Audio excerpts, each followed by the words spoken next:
భారత ఆర్థిక వ్యవస్థకు వెన్నుముక రైతు. కానీ ఇప్పుడు ఆ వెన్నుముక విరగబోతుందా? నమస్తే, వెల్కమ్ టు ప్రగతి మీడియా. నేను ఆదిత్య. అగ్రరాజ్య అమెరికాతో భారత్ కుదుర్చుకున్న తాజా వాణిజ్య ఒప్పందం మన అన్నదాతల పాలిట మరణ శాసనం కాబోతుందా? ఒకవైపు ప్రభుత్వం ఇది చారిత్రాత్మక విజయం అంటుంది, మరోవైపు అమెరికా ప్రెస్ సెక్రటరీ ఇది మా రైతులకు పండుగ అని ప్రకటిస్తూ ఉన్నారు. అసలు ఈ ఒప్పందం వెనుక దాగి ఉన్నటువంటి రహస్యాలు ఏమిటి? $500 బిలియన్ డీల్ వెనుక మన దేశ సార్వభౌమత్వాన్ని పనంగా పెట్టామా? State bank of India report ఏం చెప్తుందో ఈ వీడియోలో చూద్దాం. అమెరికా భారత్ పై విధించినటువంటి భారీ టారిఫ్లను 18% తగ్గించింది. గతంలో రష్యా నుంచి చమురు కొనుగోలు చేస్తున్నందుకు విధించినటువంటి 25% శిక్షాత్మక పన్నును ఇప్పుడు తొలగించారు. అంటే మొత్తం మీద 50% ఉండాల్సినటువంటి టారిఫ్ ఇప్పుడు 18% దిగొచ్చింది. కానీ ఇక్కడే అసలు ట్విస్ట్ ఉంది. అమెరికా మనకు ఈ రాయితీ ఇచ్చింది ఉచితంగా కాదు, బదులుగా భారత్ నుంచి అమెరికా భారీ ఎత్తున ప్రయోజనాలు పొందుతుంది. దీనిని విపక్షాలు ట్రాప్ డీల్ అని అభివర్ణిస్తూ ఉన్నాయి. ముఖ్యంగా స్టీల్, అల్యూమినియం వంటి కీలక రంగాలపై ఇప్పటికే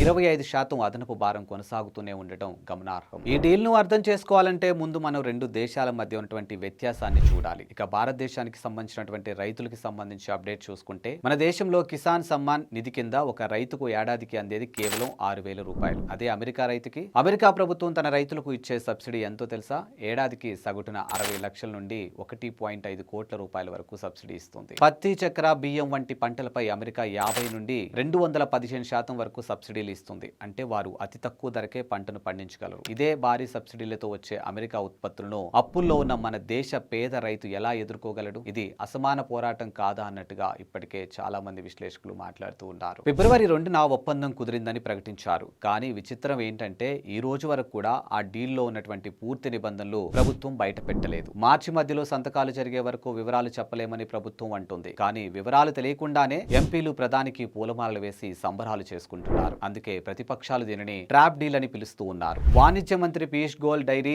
అగ్రికల్చర్ రంగాలు సురక్షితంగా ఉన్నాయని భరోసా ఇస్తున్నారు. కానీ గ్రౌండ్ రియాలిటీ వేరేలా ఉంది అన్నట్టుగా విశ్లేషకులు మాట్లాడుతూ ఉన్నారు. మన ప్రభుత్వం అన్ని బాగున్నాయి అంటుంటే అమెరికా ప్రెస్ సెక్రటరీ మాటలు వింటే మాత్రం భయమేస్తుంది. ఈ ఒప్పందం వల్ల అమెరికా ఫార్మ్ ప్రొడక్షన్ భారత మార్కెట్లోకి విచ్చలవిడిగా వస్తాయి. దీనివల్ల అమెరికా గ్రామీణ ప్రాంతాల్లో డబ్బు వెల్లువలా పారుతుందని బ్రూక్ రోలిన్ స్పష్టంగా చెప్పారు. అమెరికా రైతులకు లాభం వస్తుంది అంటే అది ఎవరి ఖర్చు మీద? ఖచ్చితంగా భారత్ మార్కెట్ ను వారు ఆక్రమించడం వల్లే కదా. దీనికోసం భారత్ నుండి $500 బిలియన్ పెట్టుబడులు, అమెరికా నుండి ఆయిల్ మరియు వ్యవసాయ ఉత్పత్తులు దిగుమతికి మన దేశం అంగీకరించిందనే వార్తలు వస్తున్నాయి. ఈ ఒప్పందం వల్ల వెంటనే దెబ్బతినే రంగాలు ఒకసారి మనం చూసినట్లయితే ముఖ్యంగా నట్స్ అండ్ ఫ్రూట్స్, ఇక జీడిపప్పు, బాదం, ఆపిల్స్ మరియు వైన్ వంటి వాటిపై టారిఫ్ తగ్గించడానికి భారత్ ఒప్పుకుంది. దీనివల్ల హిమాచల్, కాశ్మీర్ ఆపిల్ రైతులకు కష్టాలు మొదలవుతాయి. గత ఏడాది పత్తిపై ఇంపోర్ట్ డ్యూటీ సున్నా చేసినటువంటి 2 రోజుల్లోనే మన మార్కెట్లో కింటా పత్తి ధర $1,100 పడిపోయింది. ఇక డైరీ రంగం విషయానికి వస్తే అమెరికా పాల ఉత్పత్తులు మార్కెట్లోకి వస్తే మన దేశంలోని పాడి రైతుల పరిస్థితి ఏంటి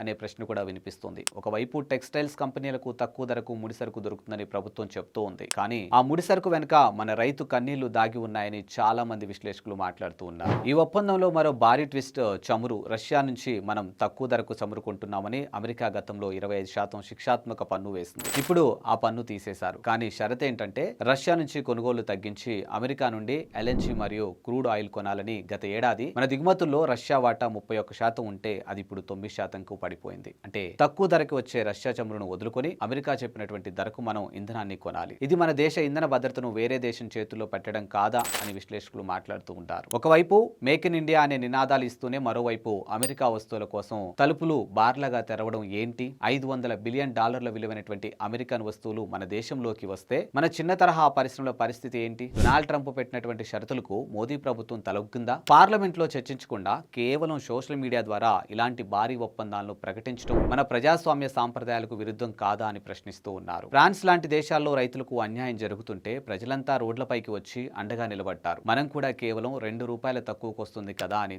విదేశీ ఉత్పత్తుల వైపు వెళ్తే రేపు మన దేశంలో ఉన్నటువంటి రైతన్న మిగలడు. మన ఆహార భద్రత వేరే దేశం చేతుల్లోకి వెళ్లిపోతుంది. ప్రభుత్వం కేవలం అన్నదాత సుఖీభవ అనే నినాదాలు చేస్తే సరిపోదు. ఈ అమెరికా డీల్ వల్ల రైతులకు జరిగే నష్టాన్ని ఎలా ఆపుతారో స్పష్టంగా చెప్పాలి. మరి గిఫ్ట్ డీల్ భారత్ కు వరమవుతుందా లేక తీరని భారమవుతుందా చూడాలి మరి.